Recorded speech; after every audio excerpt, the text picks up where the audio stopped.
Hello everyone, it's me again, Mr. Dark Web.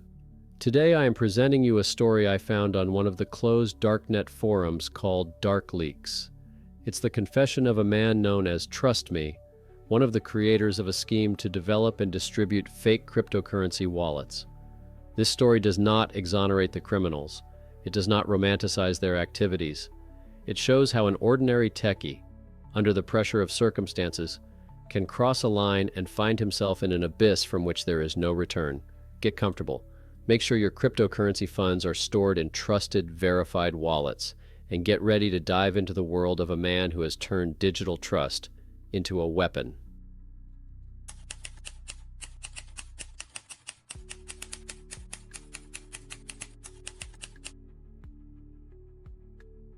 I've never considered myself a criminal. Criminals are those who rob people with a gun, break into flats, do physical damage. I was just a technician, the guy who comes in when your computer crashes or when you need to set up the office network. The invisible guy with a set of screwdrivers in his rucksack and the standard phrases, "Reboot please, and it'll take about an hour." Online, I was known as Trust Me, a name that now means lost savings and shattered dreams to many people, but once upon a time I was just a guy with a degree in computer science and a salary of $2,700 a month after taxes. On the 4th of May, 2023, my phone rang. Mom was in hospital, a stroke complicated by an existing heart condition. The doctors in the hospital emergency room were polite, but adamant. Her insurance only covered 30% of the treatment needed. You'll need about $65,000 for the surgery and subsequent rehabilitation, the woman in the waiting room said without even lifting her eyes from the monitor. My mother raised me alone from the time I was 6. She worked 2 jobs so that I could get an education. She believed that a technical diploma was a ticket to a better life. As I watched her, hooked up to machines with tubes in her nose and pale skin, I realized that the system I had so obediently followed wasn't working. I put myself through college, got a good job, paid my taxes, and this is the result. My mother could die because I don't have $65,000. That night, after coming home from the hospital, I sat in front of my computer and looked at my bank account. $3,412. My credit card was near maxed out. $7,800 out of the $8,000 limit. I was living in a rented flat, driving a used car, and fixing corporate computers for people who made more in a week than I did in a month. I remembered working at the Crypto Nexus exchange office a fortnight ago. They had hired our firm to upgrade their security after a small incident. While I was setting up the new firewalls, one of the developers left his laptop open, having gone to lunch. On the screen was a repository with the mobile wallet code they had integrated. Out of curiosity, I looked through the code and found a vulnerability in the private key synchronization module. Nothing critical, just a mishandling of one of the API calls that allowed data to be captured during certain operations. In a normal situation, I would have reported it through the bug bounty program and received, $2,000? Well, $5,000 at best. I kind of forgot about it, but really, I saved the note. And now, looking at the hospital bill, I opened that note again. The 12th of May, 2023. I was sitting at my laptop in the kitchen of my flat, windows overlooking an empty car park. My mother is still in hospital. The doctors say she has 3 weeks tops without surgery. I open a VPN, then Tor browser. Then I go to a forum where I've long been registered under a nickname I use for freelancing server setup. There's a section there where you order so-called technical solutions. Everyone knows that it is about creating tools for hacking, but no one talks about it directly. I write a message offering to set up a specialized API for integration with crypto wallets. 7 minutes later, I get a private message. A person under a nickname like Alex Hunt offers voice chat via encrypted messenger. His voice is young with a slight accent. He speaks quickly and confidently, like a man who is used to persuasion. When I explain to him the vulnerability I found, he whistles quietly. "And you want to use it yourself?" he asks. "I need money fast," I reply. "My mother is dying." A pause. I hear him typing something. "See, you've discovered a good vulnerability, but it's, let's say, a retail approach. You'll get money from a few wallets, then they'll be blocked, you'll be found, and you'll go to jail. And your mother will still die." I'm not saying anything. He's right. "But there's another way," he continues. What if instead of hacking an existing wallet, we modify one little-known open-source project? He sent me a link to the GitHub repository of a small open-source cryptocurrency wallet, a project with only a few hundred stars maintained by a tiny team of enthusiasts. Its name I won't mention for obvious reasons. We'll just do a fork, add some interesting features that will attract advanced users, but still implement our code. No one will suspect anything strange about another fork of a little-known project, said Alex. That night, our project was born, which we presented as an enhanced version with additional security protocols. In reality, it was a well-disguised trap for crypto enthusiasts looking for alternatives to mainstream solutions. I didn't know then that this night would divide my life into before and after. That in 72 hours, I'd already raised my first $8,000. That in a month, we'd raise almost $300,000. And that the price I would pay for it would be disproportionately higher than all the money that would pass through our hands. But that night, I didn't care. All I saw was an opportunity to save my mother, and I said yes. When you step over the line, the first thing you notice is how easy everything happens. No lightning bolts from the sky, no warnings. You just start living a different life. For the first week after I talked to Alex, I hardly slept at all. Regular tech work during the day, evenings, hospital, at night, code. My partner was a born social engineer, though I never saw his face. While I was doing the technical side, he was building the lore of our project. A group of independent developers fighting for user privacy against corporations. On the 28th of May, 2023, after 16 days of work, I completed the first version of the modified wallet. We added a few attractive features: improved encryption, TOR integration, support for rare altcoins, and an undetectable backdoor.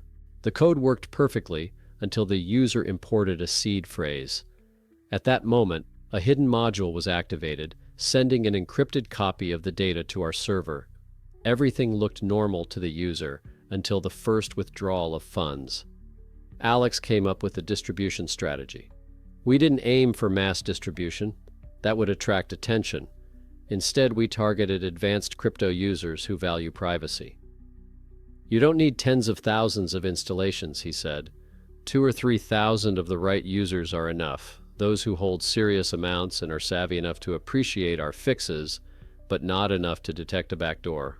On the 1st of June, our wallet appeared on specialized forums. Alex explained the absence in official shops by the fact that corporations will not miss a truly private tool. This sounded convincing among crypto anarchists. The first installations went immediately. Specialists were finding our improvements and didn't notice the malicious module. By the end of the third day, we had 142 users, and then a well-known developer wrote a positive review of our wallet. By the end of the week, the number of users exceeded 700. On the 8th of June, the first trigger went off. A user from Germany imported a wallet with 2.7 BTC and tried to withdraw them. The system redirected the funds to our address, about $80,000. What are we going to do about it? I asked Alex. The plan. We transfer 20% straight to your mother's hospital account. The rest we break it up and run it through the mixers, he replied. On the 16th of June, my mother had surgery. As I sat beside her bed, I felt like I had made the right choice. If there was a hell, I was willing to burn in it just to see her recover. By early July, our wallet had already been used by over 1,800 people. We controlled the distribution so as not to attract attention. About 40% were holding significant amounts. We activated the backdoor selectively, no more than 2 or 3 times a day.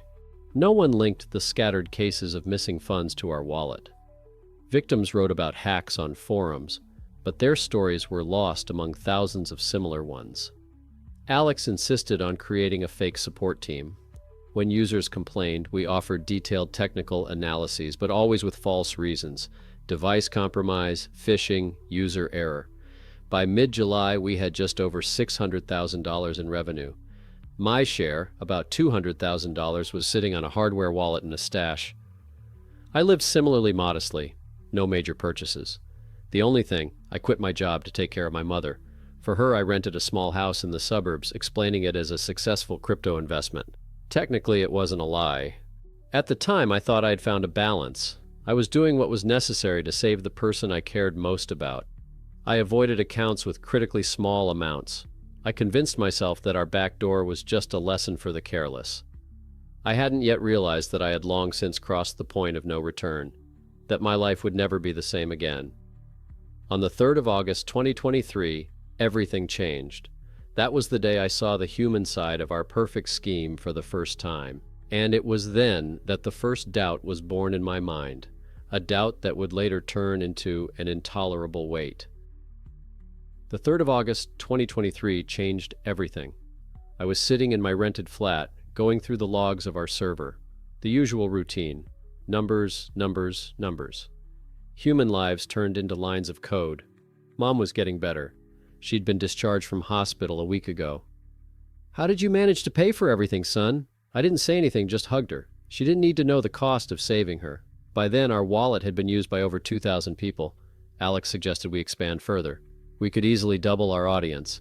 "Imagine what that means for our revenue," he said. But I hesitated. I didn't need the big money anymore. Mom was safe. I had a reserve. I was thinking of ending the operation. I was browsing the forums that day and came across a video that changed everything. A young guy with dark skin and deep eyes. His name was Ranjit, and he spoke with an Indian accent. "I am addressing the person who created the wallet that stole 18 Ethereum from my family. I don't know who you are, but this money was collected by our entire village for 3 years, so I can study in Canada." He showed his family, his mother, his father with straining hands, his younger sister, their modest home. "My father sold his motorbike. My mother is getting a second job. I was supposed to be the first in our family to get a post-secondary education." He wasn't threatening, just telling his story. If you're reading this, you probably need the money more than we do. But please, at least write down why you chose us. I watched the video over and over again. I always pictured our victims as rich investors, not a country boy whose life was ruined. When I emailed Alex about the video, he replied, "Ignore it. It could be a fake or a bait and switch." But I couldn't get it out of my head. Through an anonymous wallet, I transferred 40 airtime to the guy, double what he lost. I didn't tell Alex about it. During August, our project flourished. $20,000, $30,000 a day. Alex made long-term plans. "What if we don't stop at wallets? With your skills and my connections, we can create a whole ecosystem, an exchange, mixers, all with our back doors." I was only paying lip service. There was a growing feeling inside that I was no longer in control of the situation. By the beginning of September, users on forums began to compare cases of missing funds. The first suspicions in our direction appeared. No proof yet, but alarming. On the 10th of September, one of them published a detailed parsing of our code. He almost got to the back door, but drew the wrong conclusion. I suggested Alex suspend the operation. "We need to make an update, strengthen the cloaking." His response surprised me. "Why put the brakes on full throttle? We have at least another month before anyone discovers anything. We'll make another $500,000 in that time." "It's not about money. It's about safety." "It's always about money," he retorted. "Don't tell me you've forgotten why we started all this." At that moment, I felt like I was looking at a stranger. The man I'd been working with all these months was showing his real face. I agreed to continue, but I started preparing a backup plan, a copy of the data, separate servers, escape routes. On the 18th of September, we hit the $1.2 million mark. Alex suggested we celebrate with a virtual toast. "To the fact that we were able to get what we wanted," he wrote. Behind me were printouts, dozens of stories of people who had lost their money. I'd been collecting them in secret, trying to understand the magnitude of what we'd done. At the end of September, there were signs of an organized investigation. On the forums, technically precise, methodical questions, clearly from professionals. "It seems that serious people are interested in us," I wrote to Alex. "Maybe stock exchange security or law enforcement." "Paranoia. But even so, they have nothing on us," he replied to me. He didn't know I'd already seen them. On the 29th of September, I found signs of professional scanning in our server logs. Someone was looking for traces of our activity. That's when I realized the illusion was over. We weren't invulnerable. We weren't invisible. We just hadn't been caught yet. On the 1st of October 2023, I made a decision that I thought would give me back control. But it was too late. The mechanism we had set in motion could not be stopped, and the cost was far greater than I could have imagined. And so my plan was simple. Release a wallet update that would discreetly disable the backdoor, phase out support, and disappear. No trace, no casualties. Just another abandoned project in the cryptocurrency ocean. I didn't tell Alex about my decision right away. First, I prepared everything necessary. Data backups, secure channels, anonymous accounts. I had enough money to start a new life, take care of my mom, and disappear. On the 5th of October, I finally decided to talk. "Time to call it a day," I wrote to him. "Too much attention, too much risk." His reply came a few hours later, a short message. "Let's discuss, face-to-face meeting tomorrow." It was unexpected. In all the time we'd been working together, we'd never met in person. Our rule was to never cross paths in the real world. "Why?" I asked. "We need to discuss a real way out. I have information that needs to be discussed in person." I agreed. We chose a neutral cafe, popular, safe, with plenty of exits. On the 6th of October, I was sitting at a table by the window, watching the entrance. Suddenly, I get a text. "I'll be 15 minutes late, stand by." Nothing unusual, but something compelled me to check our servers. I opened my laptop and saw this: massive changes to the repository code. Apparently, Alex had modified our backdoor. Not disabled it, redirected it. Now the intercepted funds weren't going to our shared wallets, but to new addresses that I didn't have access to. The betrayal was clear as day. He wasn't going to finish it. He planned to take me out and continue on his own. I left the cafe immediately. On the way home, my head was splitting with thoughts. How long had Alex been planning this betrayal? Probably from the very beginning. Maybe he only needed me for the technical part, and then I became just a nuisance. At home, I discovered that all my cryptocurrency was gone. Alex had somehow gained access to all my wallets, even the ones I didn't think anyone knew about. In a matter of hours, he transferred every last bit of it to his own addresses. He hadn't just betrayed me, he'd robbed me completely. The only thing left to do was to activate the emergency exit protocol I had prepared. I saved encrypted backups to the cloud and began destroying all local data. I spent several hours tracking transactions. An experienced eye could see that Alex acted methodically and confidently. This was clearly not a spontaneous decision for him. He'd prepared, probably planned this for weeks, studying my backup wallets, looking for my hiding places, and I, blinded by a false sense of control, failed to see the obvious. The betrayal hit harder than I expected. Not because of the money, though the loss of nearly $1 million was palpable, but because of the realization that all this time I'd been just a tool. Alex used my technical skills, and when the scheme became profitable enough, he simply got rid of his partner. I quickly packed the essentials and left the flat. In my rucksack, I had a laptop, a few prepaid cards, and some cash. The first thing I did was go to my mom's. I had to make sure she was all right. I found her in the garden. She was watering the flowers and looked healthy. "I need to go away for a while," I told her, "a new project, probably for a few months." She looked at me with a strange mixture of concern and understanding, as if she guessed something was wrong. But she didn't question it, just asked me to call. "Of course, Mom," I lied, knowing it would be difficult. I started a new life, moved to another state, took a low-paying job setting up computers, becoming again the invisible technician I used to be, lived modestly, no digital footprint. I kept expecting that at any moment someone who had been hurt would track me down, that the police would come, that Alex would come back to get rid of the witness completely. But nothing ever happened. Through anonymous sources and acquaintances in the crypto community, I tried to find out what happened to Alex. There were different rumors. Some said he was in Bali, some said he was in Singapore. Allegedly, he continued his activities, but now, with a bigger scope, joined more serious hacker groups. Instead of little-known wallets, they were targeting entire exchanges. There were moments when I felt a strange envy. He had all the money, he was living life to the fullest, and I was lurking in the shadows, without funds, without a future. But then I remembered the faces of the victims, that Indian student, other people whose stories I found on forums, and I realized that Alex actually lost more than I did. He lost his conscience. I only lost money. All the more later I realized that, as strange as it may sound, Alex had saved me. Gradually the anxiety receded, replaced by a strange sense of emptiness. I was nothing. A shadow, a ghost of the man I once was. On the 20th of February 2024, almost a year and a half after our breakup, I came across a news story that shocked me. The headline on a technoblog read, "Organizer of Major Crypto Fraud Detained." Who it was, the article didn't specify, but I knew it was him, Alex. The details of the scheme described matched ours: modified opt-in wallets with backdoors embedded. Dates, amounts, technical details, it all matched.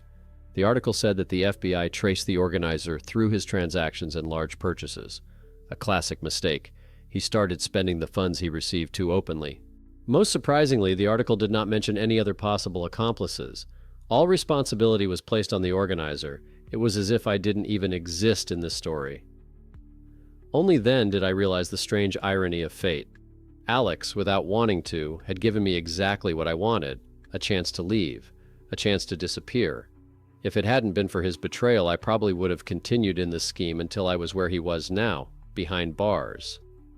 But I was still who I was in the beginning, a man with no name, no past, but free. As I write this, it's over a year since his arrest.